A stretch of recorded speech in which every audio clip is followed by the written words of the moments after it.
Close Up is brought to you by the all-new Kia Sportage, driving design. Kia ora, good evening. Occupy New Zealand. It's part of an international movement protesting, well, pretty much everything it would seem, from corporate greed to legalising dope. They're unhappy and they have the placards to prove it. Tent villages have sprung up in our main cities, populated by people who call themselves activists. The less charitable call them deadbeats on a free inner-city camping trip. So is there more to the Occupy movement than tents, slogans and macrobiotic food?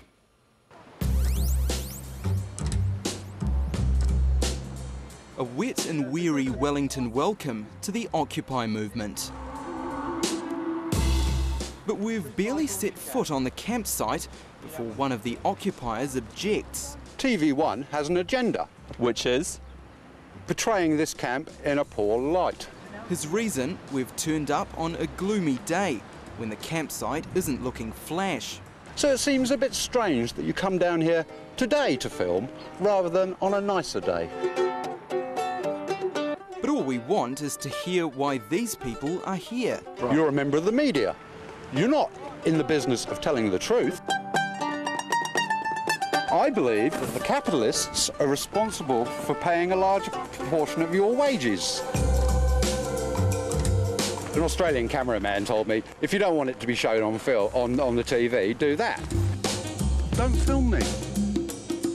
But they've set up camp in the heart of our capital, joining a movement which began on Wall Street as a stand against big banks. And you can feel the jubilation of a local protest that knows it's gone global.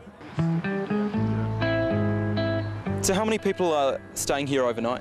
About 20 to 30. Alex is a sickness beneficiary. He's been here for 3 weeks. There's not a lot of people here at the moment. That's because a lot of people do have day jobs, and they do sleep here during the night? Not all of them. Some people do like the comfort of their own home. But despite their beef against the banks, they've been using a toilet which sits beneath one. At the ANZ, there's some public toilets down there. I think they've got a shower. The idea behind the Occupy movement is that 1% of society has all the money and all the power, or so we're told.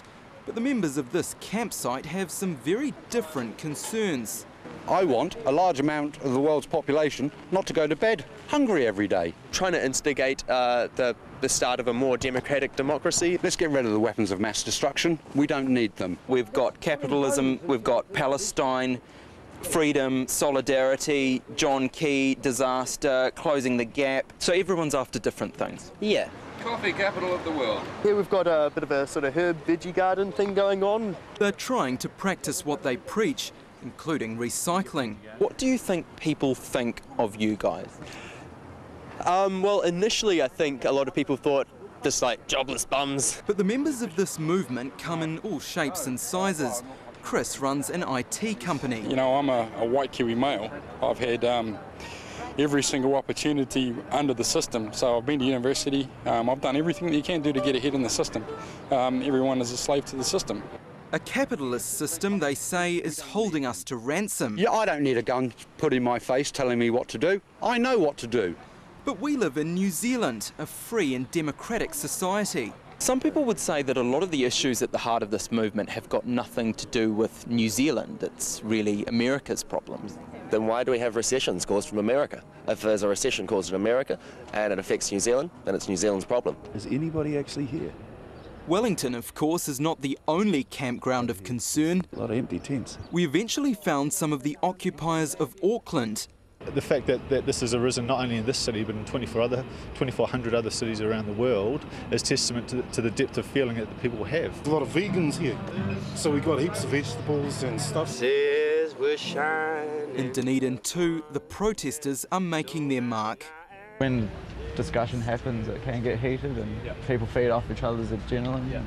You'd think after 3 weeks the adrenaline would be running out. Where's your food coming from? A lot of it's coming from donations, cafes around Wellington that support the movement. A movement which has given some a sense of purpose. I feel like I've got a vital role here that I don't have in the community. We're not going to sit down and say we have all the solutions. We're going to sit down and say let's at least start talking about the solutions.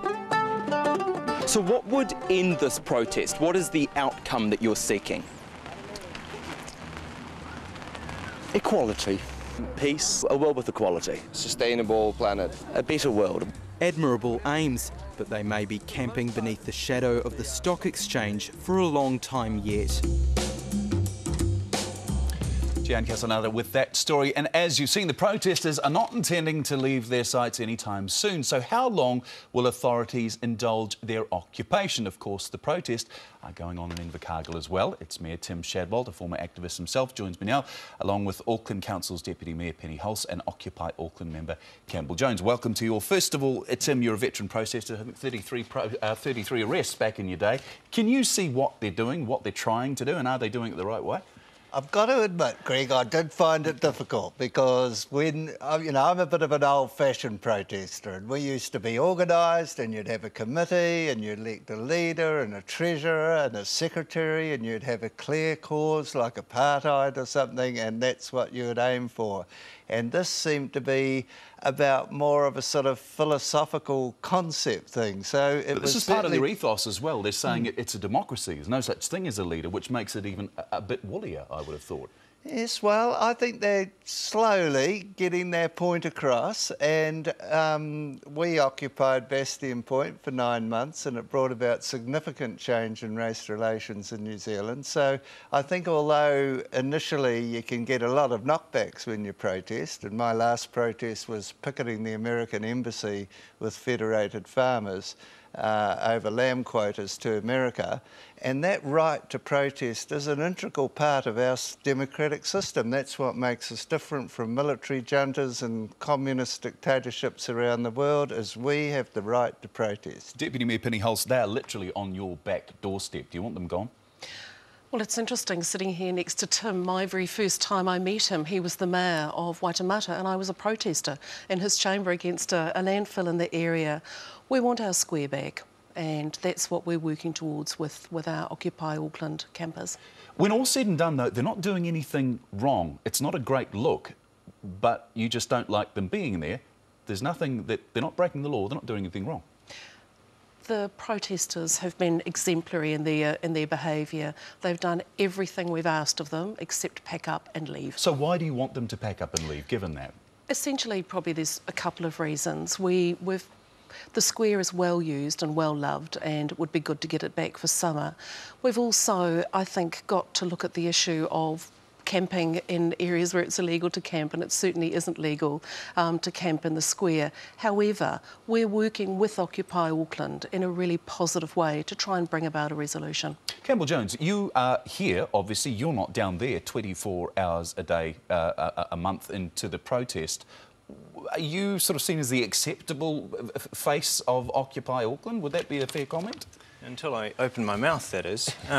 I mean, I've just come from the camp this afternoon, and many at the camp want to extend their thanks to the council for exactly the understanding that has been there, the understanding that this is a serious political movement representing serious political issues that everyone in this country needs to take on. That's the key thing, though, isn't it? Serious political issues, plural, big time, from child poverty to legalising cannabis to a raft of other things. It just seems a bit unfocused. Would that be a fair comment, Tim? It is fair, but, I mean, economics, it's a difficult issue to deal with. And in the Great Depression, of course, in the 1930s, we had 100,000 New Zealanders living in tents.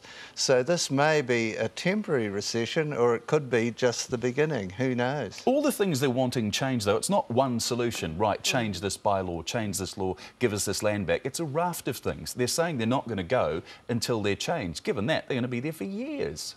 I think from the council's perspective, my sense is Occupy Auckland's argument is not with the council. However, we share some of their concerns. Climate change issues, child poverty and youth unemployment, we've picked those up as a council. So, we can't solve them overnight, but we can deal with them. Corporate greed and an instant change to the 99% versus 1% of ownership of wealth in the world, I think we'll be waiting a long time for that.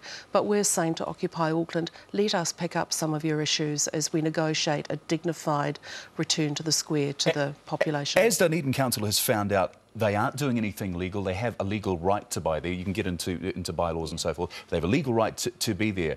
What's it going to take for the Auckland Council or police to say, no, we've had enough, get out? And I think that's the exact reason why we didn't go marching in, you know, with the riot squad to evict them as people wanted us to.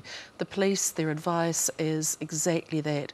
Let's work through a negotiation. Let's work through what we can do to, you know, to end this and to move it on. But at the moment, there isn't a will within the council to do anything that is violent or oppositional. Campbell, can you see that there is a bit of ill feeling? I spoke to a number of people when I was down in the square today who were just there having lunch. They weren't part of the protest, and they were starting to get a bit sick of it. While there's a couple of hundred people in there, in the city of 1 million odd people, it's a pretty small number.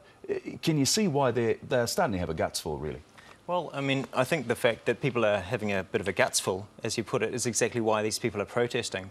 Because but they're having a gutsful with them, not with the issues. Yes, and I suppose the thing is that the movement, people in the movement, and we're talking about thousands of people around New Zealand, millions of people around the world are participating in this movement, have had a gutsful of corporate greed, as you put it, or if you like, about the logic of the financial system, which is extracting enormous amounts of wealth out of the vast majority of people and putting that in the hands of a very few. That's an enormous subject, though. It's not going to be cured in a month, a week, 10 years. Exactly. So what's it going to take for them to go, OK, we've made our point, we've made some progress, we'll pack up our tents and our billies and we'll go?